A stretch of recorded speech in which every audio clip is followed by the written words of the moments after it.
Projet Mégaphone vous présente sa 11e balado-diffusion intitulée Intelligence artificielle entre crainte et fascination, saison Maison Tangente. Du correcteur automatique à ChatGPT, il y a une gamme quasi infinie d'intelligence artificielle. On échange sur cette technologie qui évolue à vitesse grand V avec les jeunes de la Maison Tangente et Vincent May, chercheur en IA à l'Institut de recherche d'Hydro-Québec. La Maison Tangente est membre du regroupement des Auberges du Cœur. Bien que plus qu'un gîte et couvert, les jeunes qui y séjournent y trouvent accueil, support et accompagnement. Ensemble, on réfléchit à la question scientifique, aux croyances et au savoir expérimentiel. Je m'appelle Vincent et je faisais cette photo-là. On voit quelqu'un qui est au sommet, je pense, de l'Himalaya ou quelque chose comme ça. Et ce que je trouve intéressant, c'est que c'est un endroit, souvent où il y a plein de touristes qui vont, puis qui vont souvent partout dans le monde, puis se retrouvent là. C'est comme un lieu où on vient de différents endroits, puis on se retrouve tous ensemble, puis je trouve ça hyper ressemblable à ce qu'on est en train de faire. Donc, Bonjour, ici Anne-Marie Et Sophie, Vous écoutez le 2e épisode de notre série sur l'intelligence artificielle. aujourd'hui nous accueillons Vincent May, chercheur spécialisé dans l'IA à Hydro-Québec. Au début de notre atelier, chacun a choisi une image qui reflète son état d'esprit. Vincent a choisi une photo d'un sommet montagneux symbolisant notre rencontre collective. Aujourd'hui, nous explorerons ensemble cette technologie qui fascine autant qu'elle inquiète. Pour débuter notre exploration et fidèle à notre tradition, nous avons préparé quelques vrais ou faux pour lancer la discussion. L'IA est construite à l'image du cerveau humain. Vrai ou faux? Ceux qui pensent que c'est vrai, donc on se lève. Je sais pas, si tu le fais à l'image de quelque chose qui est limité, genre comment tu veux essayer de surpasser ça? Comme je sais pas. un cerveau humain, Mettons, il y a toutes ces limitations, je dirais. Le but de l'IA, c'est que ça surpasse l'humain. Donc pourquoi le baser sur quelque chose? il y a beaucoup de choses qui étaient inspirées du cerveau humain. Donc, on a regardé comment ça marchait, du peu qu'on comprend, parce que c'est encore une machine qu'on comprend très mal. Mais on a regardé quelques principes, puis on s'en a inspiré pour créer quelque chose. Puis après, cette chose-là on l'a développée en dehors de l'idée du cerveau humain. Donc on a commencé à regarder, on a regardé les principes de base qu'il y a dans le cerveau. Puis par exemple, les neurones, c'est pour ça qu'on parle de réseaux de neurones, ce sont les réseaux de neurones artificiels, qui sont les outils qu'on a derrière l'intelligence artificielle, sont inspirés des neurones humaines. Mais une fois qu'on a fait un truc qui marche sur un ordinateur, c'est pas le cerveau, c'est un ordinateur. Vincent nous explique que l'IA s'inspire du cerveau humain, mais présente des différences fondamentales tant dans ses forces que dans ses limites. Un des inconvénients, c'est que notre cerveau est biologique et les processus qu'il y a à l'interne sont complexes, tandis que l'ordinateur, c'est pas la façon dont on fait fonctionner, c'est moins complexe en fait. Ce qui fait en sorte que il y a des choses qu'on n'est pas capable de faire. Par exemple, on est capable avec un réseau de neurones, on est capable de l'entraîner à faire une chose, puis ensuite, une fois qu'il est entraîné, puis qu'on veut l'entraîner à faire autre chose, il risque d'oublier beaucoup, il est pas capable d'apprendre plusieurs choses les unes après les autres. Il doit tout apprendre d'un coup, sinon ça marche pas. Un cerveau humain a beaucoup plus de plasticité, beaucoup plus capable d'apprendre des choses au fur et à mesure. Emmanuel, passionné par le sujet, relance Vincent avec une question très intéressante. Est-ce que en ce moment on est capable de dire que il y a une IA qui a un esprit critique, admettons, qui va capable d'admettons de créer ses propres informations? Oui. Puis c'est assez nouveau. C'est-à-dire que quand il y a ChatGPT, qui est le premier, est sorti en novembre 2022. Puis à ce moment-là, c'était pas vraiment le cas. Mais faisait juste répéter un peu l'information qu'on lui avait donnée, puis ça s'arrêtait là. Mais les nouveaux modèles qui sont sortis il y a pas très longtemps, ils ont été entraînés d'une certaine façon, qui leur permet d'essayer de trouver des solutions, trouver des choses nouvelles, d'explorer et d'évaluer quand ils explorent. Donc, ce qu'ils font, c'est un peu comme si je te pose une question, puis que tu vas prendre une feuille de papier, puis tu vas écrire. Je pense ça, je fais ça, je pense ça, puis là peut-être non, puis je reviens, puis tu reviens. Et ils sont entraînés à écrire comme ça, tout un processus de raisonnement. Ils essayent des choses, puis ils reviennent, puis ils repartent. Puis au bout d'un moment, ils vont dire ça, je pense que c'est bon, j'ai trouvé. Puis après, à partir de là, ils vont écrire leur réponse. Et quand ils sont capables de faire ça, il semble qu'ils sont assez capables en fait d'inventer des choses nouvelles, d'explorer des choses nouvelles, d'arriver à des choses que... Et maintenant, ils sont capables ils arrivent les plus forts, arrivent à être plus performants que des étudiants de doctorat dans leur domaine, résoudre des problèmes de mathématiques très complexes, faire de la programmation assez avancée, en faisant ça, en faisant ce processus-là. Ce que nous dit Vincent, rassurons-nous, c'est que les processus de réflexion, l'essai des différentes possibilités et résolution de problèmes sont rendus extrêmement efficaces, car l'IA peut analyser une quantité de données phénoménale. Autrement dit, l'IA peut estimer que la solution qu'elle propose est la meilleure solution selon ce qu'elle a analysé. Mais de là à avoir un esprit critique, c'est quand même différent. Nous avons ensuite abordé une application concrète de l'IA, son utilisation dans le domaine médical et pharmaceutique. Et les avis sont partagés. Vrai ou faux, l'IA est utilisée dans la fabrication des médicaments. Dans la fabrication, je suis pas exactement sûr, mais dans la conception des médicaments, oui, il y a eu pas mal de... En fait, le dernier prix Nobel de chimie, c'est Google, DeepMind, ça appartient à Google. C'est la compagnie. Et c'est les chercheurs qui travaillent à Google, parce qu'ils ont inventé il y a 4-5 ans un algorithme qui permet avec de l'apprentissage automatique, donc c'est de l'IA. C'est pas les mêmes, c'est pas ChatGPT, hein. C'est pas les mêmes outils, mais c'est le même type d'algorithme qu'il y a derrière, qui permet de recréer de trouver des protéines qui vont avoir des propriétés particulières et de proposer des protéines. Et après, en fait, il se trouve qu'on est assez capable de créer une protéine puis de l'essayer, n'importe quelle protéine, mais c'est compliqué, ça prend du temps. Et puis il y a des milliards de protéines qu'on peut faire pour pour faire des médicaments qu'on cherche. Trouver lesquels essayer, c'est ça qui est difficile. Et cette intelligence artificielle-là était capable de trouver de façon assez efficace, de proposer des protéines intéressantes pour répondre à des besoins. Emmanuel soulève une question fondamentale que beaucoup se posent. L'IA représente-t-elle un danger pour l'humanité? Est-ce qu'admettons, il y a un potentiel danger avec l'IA concernant l'évolution de l'espèce humaine, admettons? Est-ce que ça peut nuire à notre survie, admettons? C'est une grande question. Si tu demandes à différentes personnes, tu vas avoir des réponses différentes. Il y a des chercheurs importants qui ont très peur, d'autres qui n'ont pas peur du tout. Quand je dis très peur, ils disent pas que ça va arriver.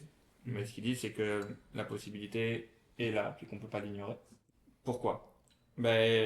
D'abord parce qu'on ne sait pas trop comment réagir face à une entité qui est plus intelligente que nous sur certains points. Donc qu'on peut peut multiplier par 2, par 10, par 20, communique très rapidement, qui peut traiter de l'information très très rapidement aussi, plus rapidement que nous.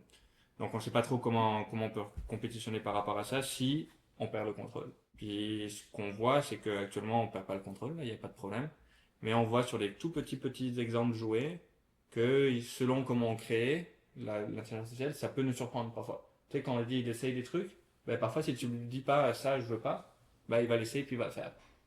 Parce que tu lui donnes un objectif, tu lui dis résous ce problème-là. Faut mettre des balises. Faut mettre des balises. Le problème, c'est que dans le monde, c'est compliqué de mettre des balises sur tous les trucs que tu veux empêcher que les trucs fassent. Et avec des nuances exactement pour faire les choix au moment. Nous, en tant qu'être humain, on a deux choses qui nous permettent de nous limiter. On a notre éthique ou morale ou nos règles. On en a 3, il y a les lois. Bon. Et puis il y a aussi nos capacités. Il y a beaucoup de choses qu'on peut juste pas faire, alors on n'a jamais pensé à dire qu'on n'a pas le droit de le faire. Mais quand on arrive avec quelque chose qui est beaucoup plus capable, on n'est pas trop sûr de comment gérer ça. Bon. Est-ce que ça entraîne la fin de l'espèce humaine? Personnellement, j'ai du mal à l'imaginer. Mais est-ce qu'on va avoir des accidents, des choses que des IA de plus en plus puissantes auront fait qu'on ne voulait pas qu'elles fassent? Ça, je suis pas mal sûr que ça va arriver. Maintenant, à quel niveau de gravité? On va voir. Emmanuel, toujours passionné et alimentant énormément notre discussion aujourd'hui, soulève une préoccupation importante concernant l'impact de l'IA sur nos capacités cognitives. Mais admettons, moi, mon aspect était vraiment dans sais, parce que si on veut que l'IA remplace beaucoup des responsabilités que nous, on a, c'est-à-dire techniquement, on va utiliser moins de parties de notre cerveau, qui va faire qu'à un moment donné, on va faire moins d'activités physiques, tu sais, parce que ça va être des robots qui vont le faire à notre place. Et euh, est-ce que, admettons, ça peut bien se terminer avec nous? Est-ce que on peut survivre notre espèce en laissant une machine faire tout à notre place? C'est une très bonne question encore. Ça, je sais que j'ai deux exemples, deux idées de réponse. La première, il y a quelque chose qu'on appelle le délestage cognitif. Le délestage cognitif. Délestage cognitif, ok. C'est un phénomène qui est dans l'illustration la meilleure, c'est de dire, ben, depuis qu'on a Google Maps, on n'est plus capable de naviguer dans nos villes. Donc c'est un outil qu'on utilise qui nous permet de ne pas nous perdre, on se perd moins qu'avant. Mais par contre, si tu m'enlèves une Google Maps, je suis pas capable d'aller d'un point A à un point B dans la ville. Et donc c'est vraiment cette idée-là qui peut arriver si on a des aides à réfléchir, des aides à écrire, des aides à... Ça fait en sorte qu'on pratique moins cette habilité-là, et donc qu'on risque de la perdre. Avec un avantage de l'autre côté, c'est-à-dire que moi je sais pas faire du feu, là, mais j'en ai plus besoin. Donc il y a les nouvelles technologies font en sorte qu'on perd des capacités, mais idéalement on va en chercher d'autres. On va multiplier les choses qu'on peut faire. Et idéalement, ben, l'IA, c'est une aide, une assistance pour faire des choses encore plus intéressantes avec notre cerveau que quelque chose qui le remplace. Okay. Mais d'un autre côté, tu peux imaginer, je sais pas si tu as vu le film Wall-E. Ouais. Ben, tu peux imaginer cet enfer-là aussi, où tout le monde c'est comme ça, devant son écran, puis fait rien du tout, puis il est pas capable de penser.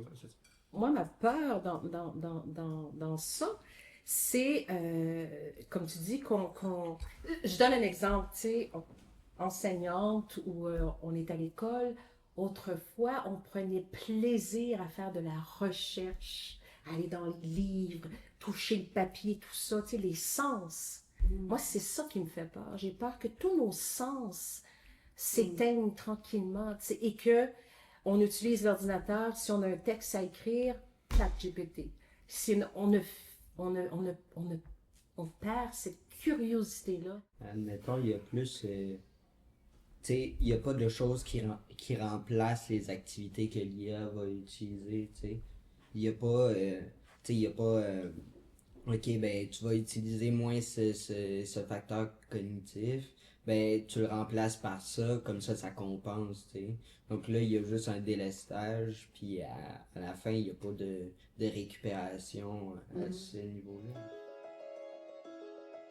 Vincent nous offre une perspective différente sur la façon dont l'IA pourrait enrichir notre créativité plutôt que de la limiter. Je pose une question. Est-ce que tu t'es amusé à faire des images avec ChatGPT? Ouais, c'est dégueulasse. Maintenant, ils le font un peu mieux. Okay, mais dans tous les cas, comment est-ce que quand tu as décrit ton image, t'as essayé, si tu veux un truc précis, tu dois vraiment penser à comment tu vas faire ton image et ainsi de suite. Moi, je sais pas dessiner. Je sais pas faire des images. Je me suis jamais posé la question de quelle image je voudrais pour une situation particulière. Là, maintenant, j'ai un outil qui me permet de faire l'image que je veux, il faut juste que je la décrive. Mais là, je commence à penser quelle image je veux.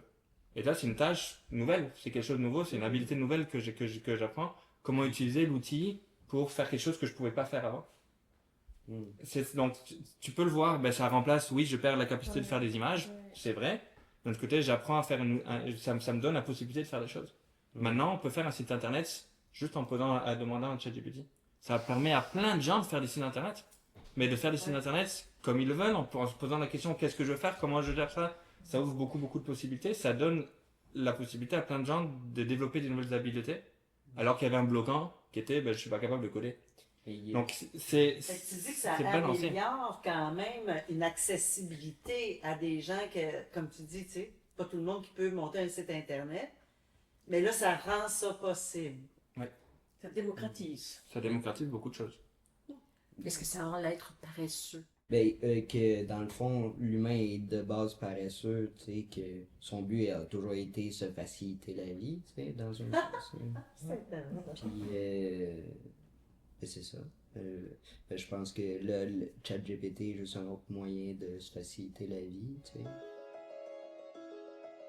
Nous avons aussi discuté des effets de l'IA sur le monde du travail et les métiers d'aujourd'hui et de demain. Est-ce qu'il y aurait un rapport?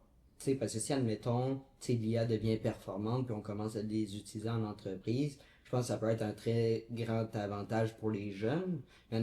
Admettons, tu sais, on prend une partie de la job d'une personne de 45 ans ou 50 ans, puis on lui dit, ben finalement, ben tu vas devoir acquérir de l'expérience dans d'autres affaires, qu'à un moment donné, tu sais, à un certain âge, tu sais, ces personnes-là vont être un peu hypothéquées par l'IA, non? C'est une bonne question aussi. Les enjeux sur le monde du travail sont énormes. Il y a beaucoup de professions qui vont être définitivement transformées. Il y en a certaines qui vont disparaître probablement. Il y en a beaucoup, encore une fois, qui vont être transformées. Il y en a certaines qui vont pas être touchées. Comme quel, par exemple, pourriez-vous nous donner un exemple? Je pense, je sais pas moi, tu sais, je regarde les bannières comme, je sais pas, Subway, McDonald's, tout ça, est-ce qu'éventuellement, ça va être justement des emplois qui vont être, parce que ça va être plus robotique, ou je ne sais trop, là, Peut-être, mais c'est pas tant que je pensais, quoique, parce que ce genre d'automatisation, on peut déjà la faire. Ouais. Puis on la fait pas parce que les gens cherchent un contact humain minimal, mais un contact humain, tu sais. Donc des serveurs, des gens comme ça, pour moi, c'est des métiers où quand c'est remplacé par un robot, c'est pas la même chose. On va pas au restaurant pour mettre un dollar dans une machine distributrice, c'est pas la même affaire, tu sais. Je pense que c'est un peu culturel. Ouais. Parce que, tu sais, les Japonais, eux, tu sais, c'est un marché qui est en pleine expansion. Les robots puis les restaurants où que t'as aucun contact parce que eux, ils préfèrent éviter ça, le contact. Je pense qu'il y a des enjeux sont des enjeux qu'on a au Québec aussi, économiques au Japon, qu'on a maintenant, ça fait plus longtemps qu'ils l'ont au Japon, qu'il y a un vieillissement de la population énorme. Fait qu'ils n'ont pas les gens pour travailler dans les restaurants, donc ils automatisent et robotisent. Est-ce que c'est un choix culturel? Peut-être, ça c'est possible aussi. Moi, je pense qu'il y a plutôt des travaux qui sont moins physiques, moins relationnels, mais qui ont des jobs qui vont être un peu plus difficiles. Je pense aux gens qui font de l'art, mais pour de l'art un peu commercial, comme la personne qui a fait le design du pot de yaourt. Donc beaucoup de choses comme ça, où là, l'art, on n'achète pas un tableau fait par une IA, il n'y a pas d'intérêt. Par contre, tout l'art qui est à l'intérieur d'autres produits, que ce soit les designers, que ce soit la musique d'ascenseur, que ce soit certains types de textes, certains types de... Ça, par contre, ça va être plus dur. C'est les gens qui rédigent, qui font de la communication, qui rédigent des choses. Ça va encore avoir besoin on va avoir encore besoin d'un peu, mais leur travail va être largement transformé, pour le moins. Sophie, tu avais choisi une image d'étonnement au début de notre atelier. Oui, effectivement. Et ça résume bien notre discussion. Et je dirais l'étendue de mon ignorance était la mesure de l'étonnement de la photo. Tu sais, c'est comme... Donc, c'est dans cet esprit-là que j'arrive. Donc, tout est à apprendre. Donc, voilà. Je pense que l'intelligence humaine va toujours être nécessaire à ce niveau-là.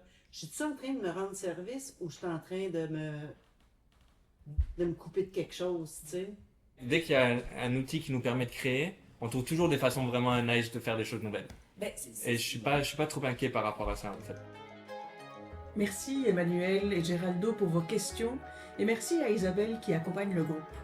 Nous tenons à remercier Vincent pour avoir partagé ses connaissances avec nous, ainsi que tous les participants qui ont contribué à cette discussion riche et nuancée. L'intelligence artificielle soulève de nombreuses questions et inquiétudes, mais elle ouvre aussi des possibilités fascinantes. Ce qui est certain, c'est que notre cerveau humain continuera de jouer un rôle essentiel pour guider et donner du sens à ces nouvelles technologies. Et tout cela est tellement fascinant et complexe à la fois, il y en a tellement à dire que vous entendrez dans le prochain épisode la suite et la fin de cette rencontre.